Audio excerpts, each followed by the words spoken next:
Alrighty, well, boy, King Egbert really likes that bath, doesn't he? I mean, in most of his scenes up to this point have been in that bathtub. So, I don't know if that's his comfort zone, but I don't know. Or it could just be a coincidence. I don't know. But this episode of Vikings was, in some ways, it was actually vastly superior to the last one. And I didn't think I would say that because last one left us with such a such an investing cliffhanger and contained some potentially game changing revelations and story bits, such as Ragnar essentially losing his village to Jarl Borg. And so this one was pretty hard pressed, and I think from an overall storytelling perspective, from an overall dramatic perspective, and from an overall character perspective, and how all of these elements fit together, I think this episode was ultimately a little better than the last one. And I was shocked because if you were just naming the plot of this episode, so little happens in the grand scheme of things. Because Ragnar hears about his village being taken, he goes back, and things start to look somewhat down for the Vikings who stay in England. So to take something as simplistic as that and really balance all of these characters to not only make it the length of an episode, but to keep it paced so well is really an achievement. And that's one thing I will have to give this episode, is that in addition to the overall second season, the pacing is much better than season one, because season one, a common criticism I've heard is that it was very slow paced. I can't really argue with that. It did take some time to get going, and even then, from the beginning of season two, the momentum has been much greater than any of the momentum during season one. So I am kind of conceding that season one had a slow pace, but at the same time, I think they've fixed that problem, at least for the time being. But man, did I really like a lot of the character interactions with this one. First of all, I think it's a really smart move not to make King Egbert just mustache twirlingly like, oh, I'm evil. No, they actually give him depth. They make him a pretty sharp character. And if you were just to read all that he has done on this show so far, which is little to nothing, then one would assume that he is just a spineless king like many of the figures that Ragnar conquered in the first season.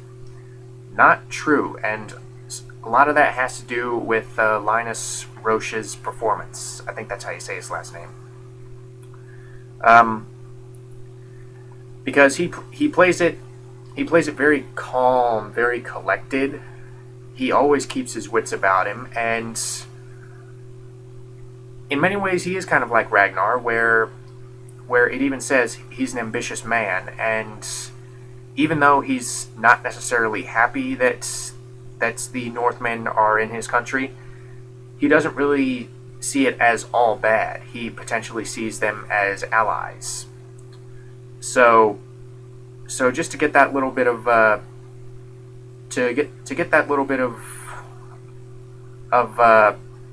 of character out of him, just the fact that they don't make him completely one-dimensional and just say, oh, he's evil, he's the bad guy. And even then, he's like I said, he's a bright guy, but at the same time, he doesn't completely lack sentimentality. He doesn't completely lack a moral center, or at least not thus far, because when he proposes to negotiate with Ragnar, he poses the idea that we will do a hostage exchange, and that's how we will negotiate on equal terms. And a lot of his advisors are like, oh, come on, these guys are pagans. They cannot be trusted. They're savages. And this is another thing I'm really liking about King Ecbert's character, is that he basically says, oh, well, weren't we all pagans at one point? And when we were pagans, did we not care about our family? Did we not care about our fellow man? So that's actually a pretty good argument, and I once again it benefits Ecbert's character by essentially transcending him above the usual prejudiced, inconsiderate guy who's like, oh, these savages, they know nothing, I can defeat them in a week.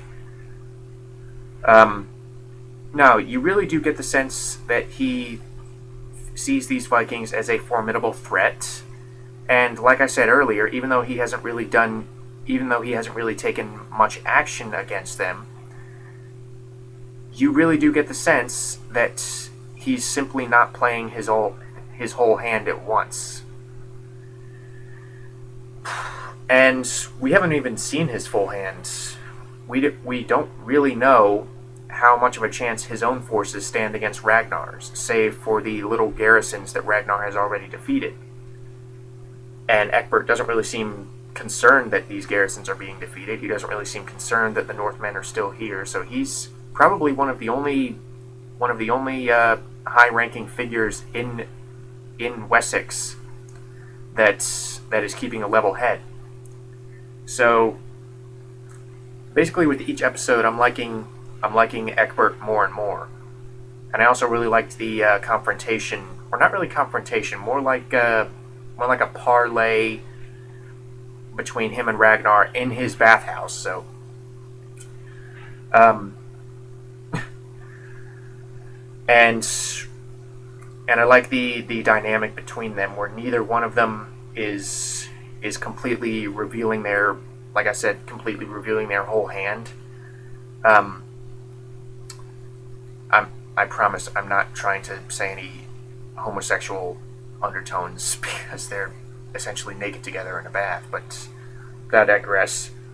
You really do get the sense that they're trying to determine how much of a chance each one of them stands against the other. And to accomplish that with little dialogue is really something on the part of the actors and a part of the direction.